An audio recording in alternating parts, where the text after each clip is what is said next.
What up, what up, what up? It's K.Honesty, and I'm about to do a review of Married to Medicine, Season 11, Episode 11. So if you haven't seen the 11th episode of Season 11 of Married to Medicine, turn this video off, go watch the episode, then come back and watch this review. Please like the review, subscribe to my channel. It's a simple, free, anonymous way to support my channel, the best way to support my channel. I'm not a public speaker. I will tend to fumble my words and say and so and like 1,000 times. I may stop to regain my thoughts. I may slow my speaking down to regain my thoughts. Anything I say, it's my opinion. It does not reflect anyone or anything associated with the show.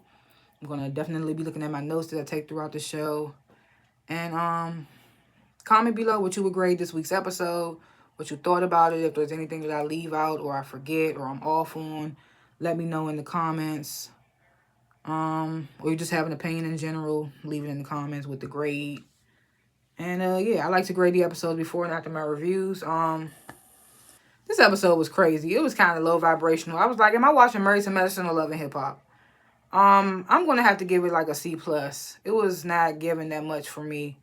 I wasn't really feeling Apollo and his wife, especially his wife. Yeah, that's my grade for this week. I might change it at the end of this review. I might keep it the same. We'll see. Last Chance, Married to Medicine, Season 11, Episode 11. If you have not seen it, turn this video off so you don't get any spoilers. Let's get into it because I'm losing light and I'm trying to get this done before the light cut off. Or I might just have to turn on my ring light. Either way.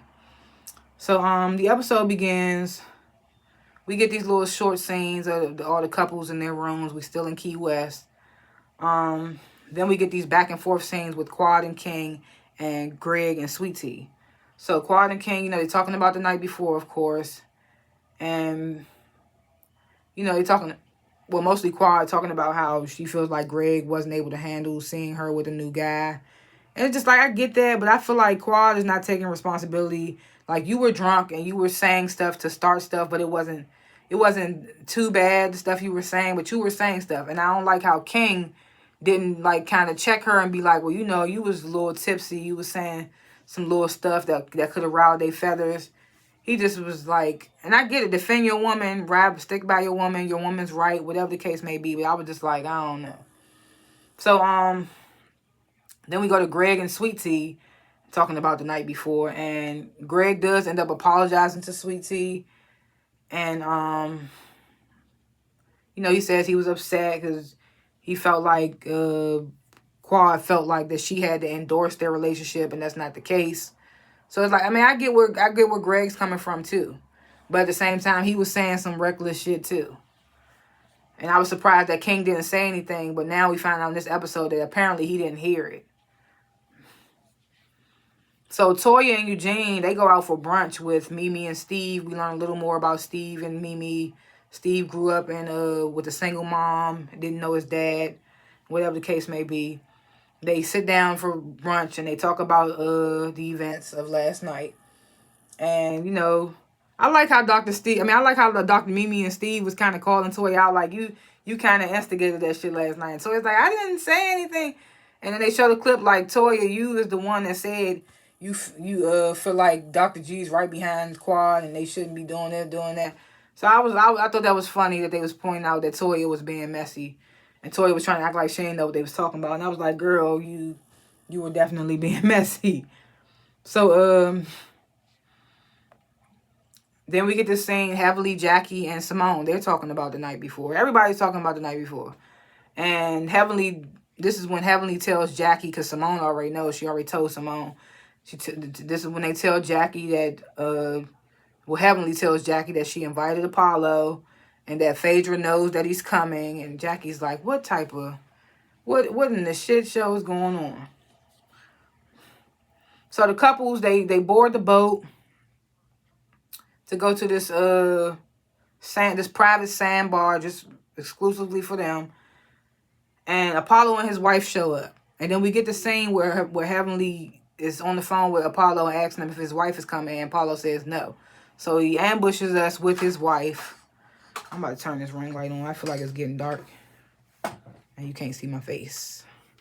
So I'm going to turn it on. So Apollo does show up with his wife. And, some people are surprised because they didn't know. Only people that knew were Phaedra, Jackie, Simone. But people are really surprised that Shek knows Apollo and his wife Shireen.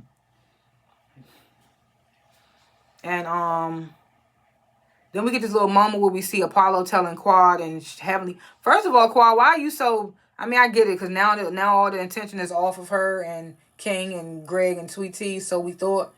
But it's just like, why are you so invested and all up in Phaedra's business and shit? She wasn't even in your business when it came to you and your new wife or whatever. This season, I'll say this season. Because last season, Phaedra was all in the mix. But, so Apollo's telling Quad and Heavenly that apparently Phaedra told him that Shek said that he didn't know who he was. He didn't know Apollo. And I just don't buy that, because we saw on camera, 2 episodes ago, when Phaedra and Shek went on their first date, we seen Shek tell Phaedra that he knew Apollo and his wife. And Phaedra was like, that's fine. Like, of course you're gonna know people. Atlanta's small or whatever. So I don't know if I buy that. I feel like Apollo was just starting stuff. I don't know. So the couples, they arrived to the little private sandbar. Everybody seems to be having a good time for the moment. The fellas are separated. They all over there together, and they, the newer ones, the more fit guys, they talking about,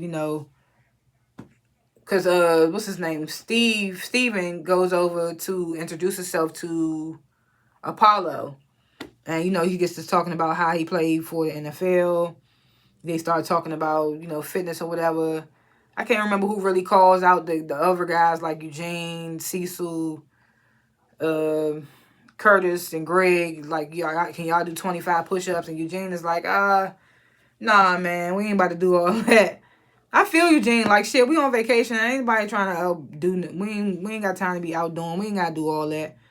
But then Greg gets up and he does the 25 push-ups. Well, at first I thought he was saying achievement. And then somebody says in their confessional that he was saying Sweet Tea's name. He was saying Letitia.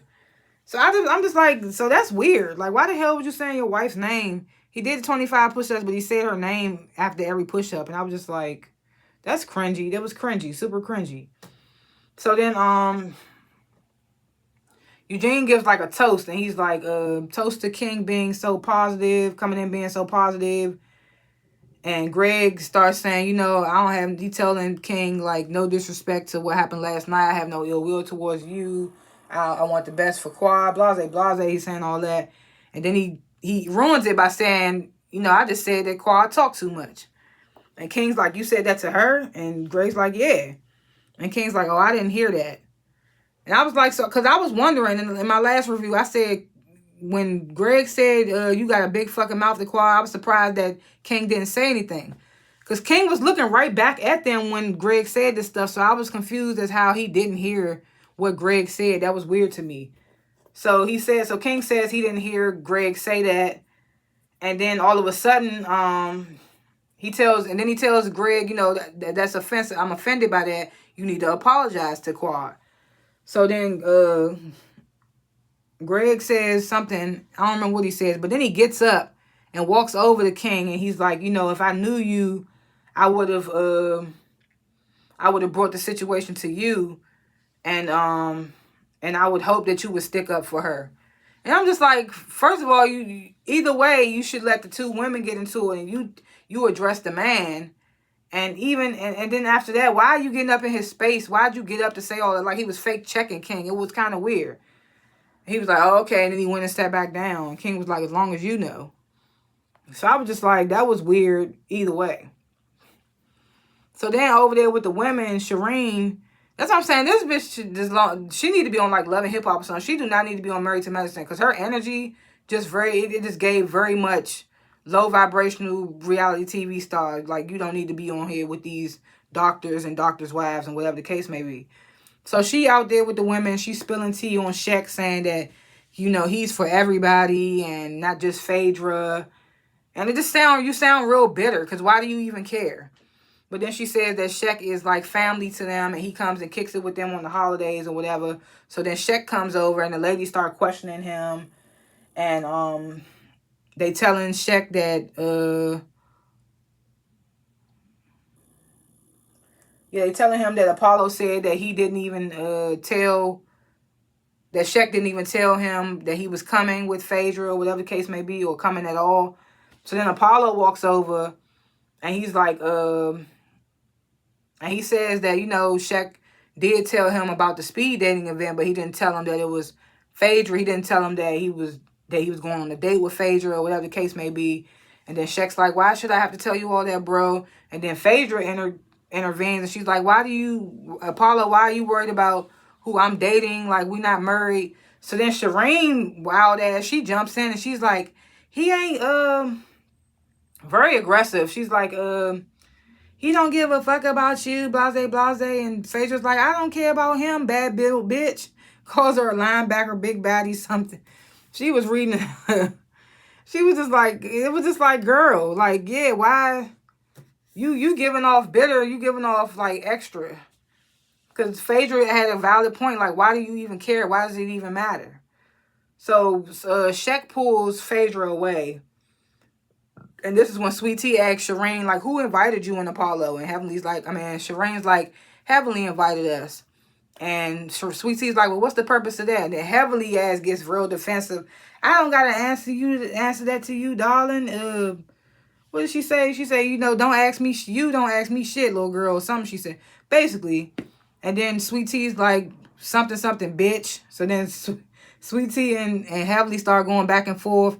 And I don't like how they just made it seem like Sweet Tea turned up out of nowhere. Heavenly's answer to why she invited Shireen and Apollo was like super aggressive. All Sweet Tea did was ask what was the purpose. It was, I feel like it was Heavenly only gave that turned up ass answer because it was Sweet Tea. If it was somebody else, I feel like Heavenly would have just answered it in a way that she best knew she could.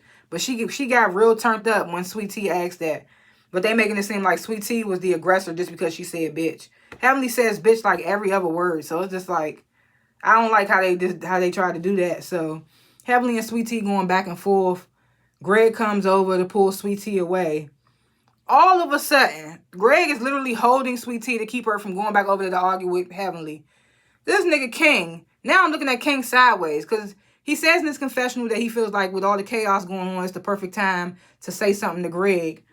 But I'm like, at the same time, you see him holding his wife back. You see him trying to calm his wife down.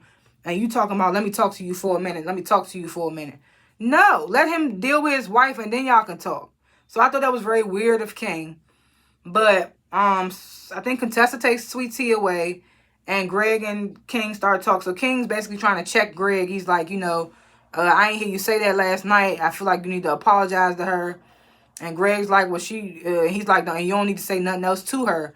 And Greg's like, well, she can't be saying stuff to me. And King's like, she can say whatever she want. And Greg's like, she can't say whatever she want to me, and I can't say nothing back. So now they having this back and forth. It gets the conversation gets like heated, aggressive, whatever you want to call it. So now some of the guys are coming over trying to break it up. King taking his shirt off, and now I just had a hash brown. My bad. So King taking his shirt off, trying to charge at Dr. Gregory, and all the guys, but basically the whole damn cast running over now, hopefully trying to defuse the situation. Quaz runs over there. Sweet Tea, like a motherfucking linebacker, she lets it go, or whoever was holding her, she runs over there because she see her husband getting into it. And it's just the whole debacle, and that's how the episode ends. Like I said, I would give it a C plus, just because. Did I say C plus at the beginning? I think I did, because Apollo and his wife, I was just like, why? And it ain't like Phaedra and Shek are serious. They just kicking it. It's just like, we found out last episode they ain't even smashed yet. It's just like the whole extra. Heavenly knew what she was doing. And the fact that they still don't call her out about shit. Like, you knew what you was doing. Even though you didn't know he was bringing his wife, who turned out to be the ultimate instigator, extra bitch. I was just like, but I would still give it a C plus. I can't remember what we see in the next episode, but I'm guessing there's gonna be more drama. Those are my little thoughts or whatever for this episode. Yeah, comment below what you would grade the episode, what you thought about it. If there's anything that I left out or I was off on or I forgot, let me know in the comments. Or you just have an opinion in general, leave it in the comments. Like and subscribe to my channel. If you sat here for 15 minutes and watched this review, then you can take 5 seconds out your precious time to hit the like button and subscribe button. If you like things Married to Medicine related, hitting the like button and subscribe button will help more things Married to Medicine related pop up on your algorithm. So that's a big way that helps. And liking and subscribing is free. It's anonymous. It takes no money out your pocket. I don't know how else to describe. I mean, to explain that it's the best way to help support my channel. So just like and subscribe. Thanks for watching this review, and I will see y'all in the next one. Peace.